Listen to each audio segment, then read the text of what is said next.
मित्रांनो, या देशामध्ये संत बनणं अत्यंत अवघड गोष्ट आहे, अत्यंत दुर्मिळ गोष्ट आहे।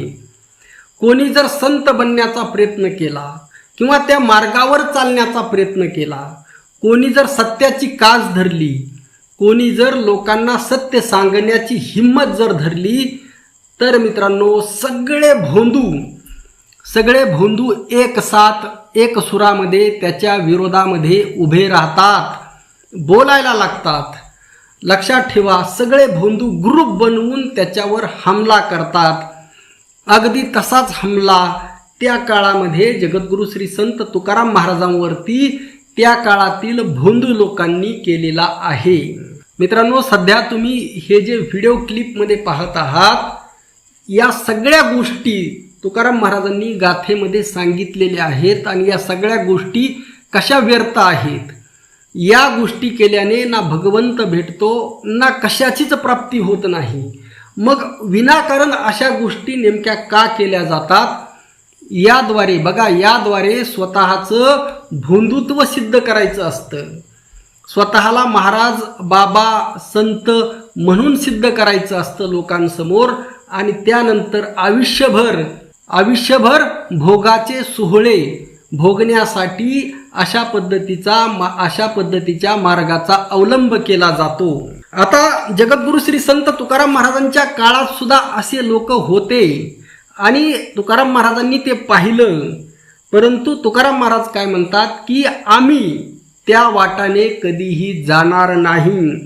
करोत तपाधी साधने, हा जो तपाचा मार्ग आहे, या मार्गाने आम्ही कदापिही जाणार नाही। कोणी साधो गोरांजने, तप या शब्दाच्या वाच्यार्थावरूनच तपामध्ये काय काय येतं बघा। शरीराला ताप देणं, क्लेश देणं, कष्ट देणं हे अभिप्रेत असतं, लक्षात घ्या।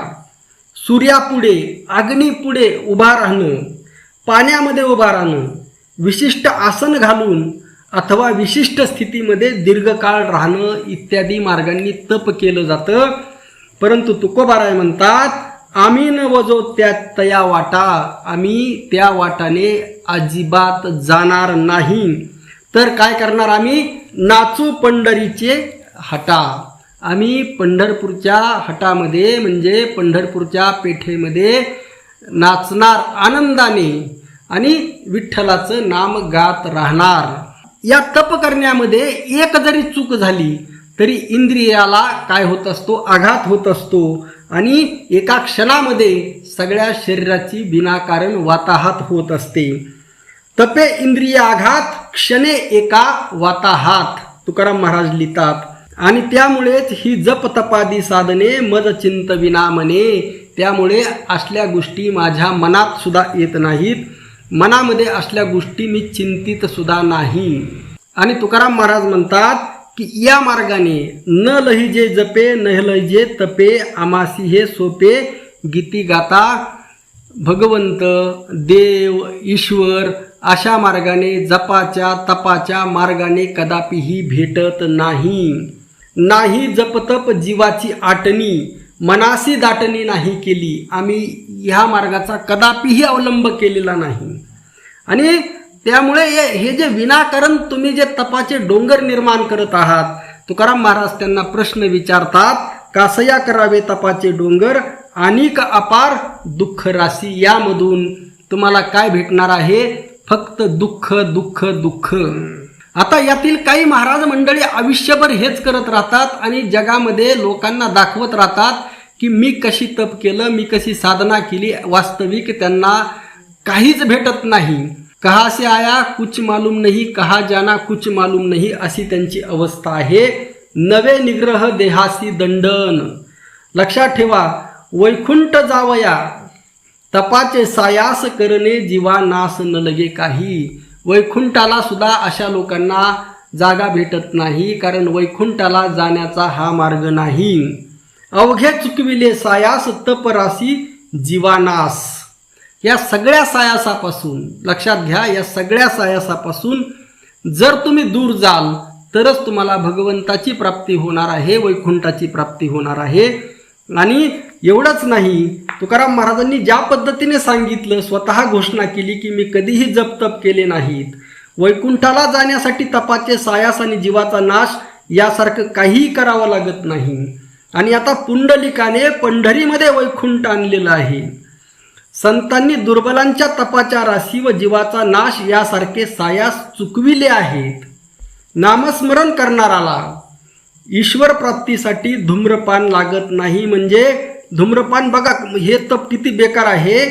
उलट टांगून घ्यायचं स्वतःला आणि धुरी घ्यायची असं जे तप आहे.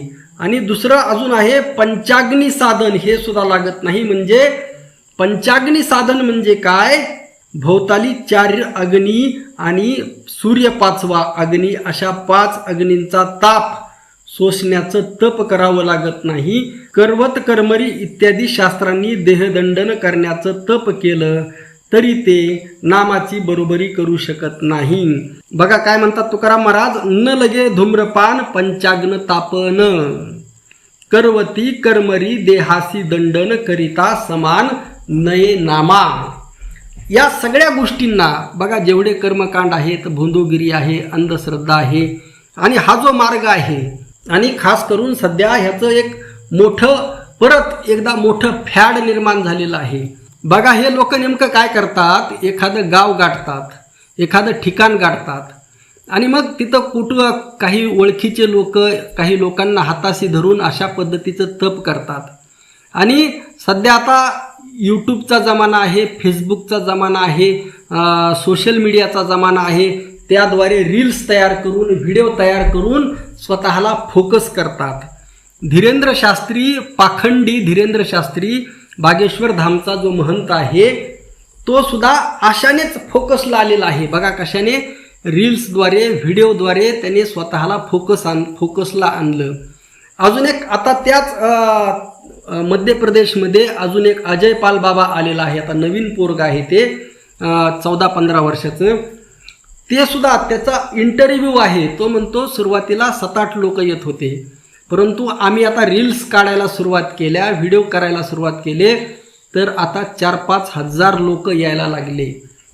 आणि मग एकाचं बघून दुसऱ्याचं बघून अशा पद्धतीचं एक फॅड निर्माण झालेलं आहे. स्वतःला जसं एक प्रत्येक गावामध्ये शिक्षक असतो, ग्रामसेवक असतो, तलाठी असतो, अगदी त्याच पद्धतीने आता प्रत्येक गावामध्ये अशा पद्धतीचा एक बाबा येऊन बसेल. जे आता हळूहळू जे उत्तर प्रदेशचं लोन आपल्याकडे यायला फारसा उशीर लागत नाही.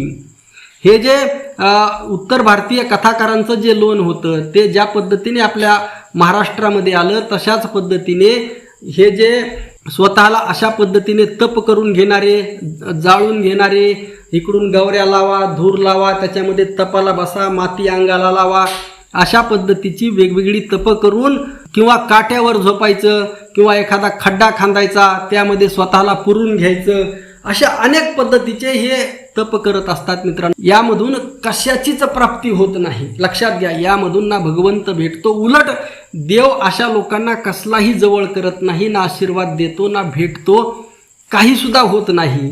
आणि स्वतः तुकाराम महाराजांनी गाथेमध्ये नाकारलेलं आहे. बघा तुकाराम महाराजांनी लिहून सुद्धा, आता मी हा व्हिडिओ बनवला आणि या प्रत्येक शब्दाला तुकाराम महाराजांचा गाथेमधील आधार घेतला, तरी सुद्धा काही लोक आणि खास करून वारकरी संप्रदायातीलच आता बघा खाली कॉमेंट येणार, हे धर्माच्या विरोधामध्ये बोलत आहे, हिंदू धर्माच्या विरोधामध्ये बोलत आहे.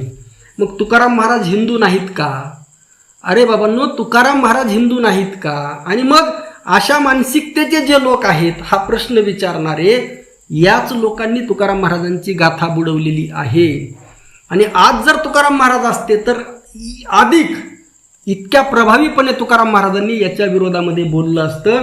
आणि याबद्दल बोलणं का गरजेचं आहे? कारण आज जर आपण नाही बोललो तर हे लोन महाराष्ट्रामधल्या प्रत्येक खेडेगावामध्ये येणार आहे. आणि एकदा खेडेगावामध्ये एकदा लोकांचा पगडा त्याच्यावर बसला की यांना रोखणं अत्यंत अवघड होऊन जातं. या बुवा बाबांना रोखणं अत्यंत अवघड गोष्ट आहे मित्रांनो. कारण आपल्याला संत हवे आहेत, खरे संत हवे आहेत, खरे बोलणारे संत हवे आहेत, परंतु असे संत मात्र दुर्मिळ होऊन गेलेले आहेत. आणि तुकाराम महाराज म्हणतात त्या पद्धतीने कलियुगी घरोघरी संत झाले फार, वितभरी पोटासाठी हिंडती दारोदार. परंतु या वितभर पोटांसाठी हिंडणाऱ्यांनी किंवा घरोघरी गावोगावी जे संत तयार होत आहेत, हे लोक आता समाजाला, देशाला घातक ठरत आहेत. त्यामुळे बोलणं गरजेचं आहे. त्यामुळे हे लोक सुधारणार नाहीत. समाजाने सुधारणं गरजेचं आहे. समाजाने विचार करणं गरजेचं आहे. यासाठी आजचा हा व्हिडिओ. आपलं मत नक्की कळवा. रामकृष्ण हरी. जय जगद्गुरू. जय शिवराय. जय भीम.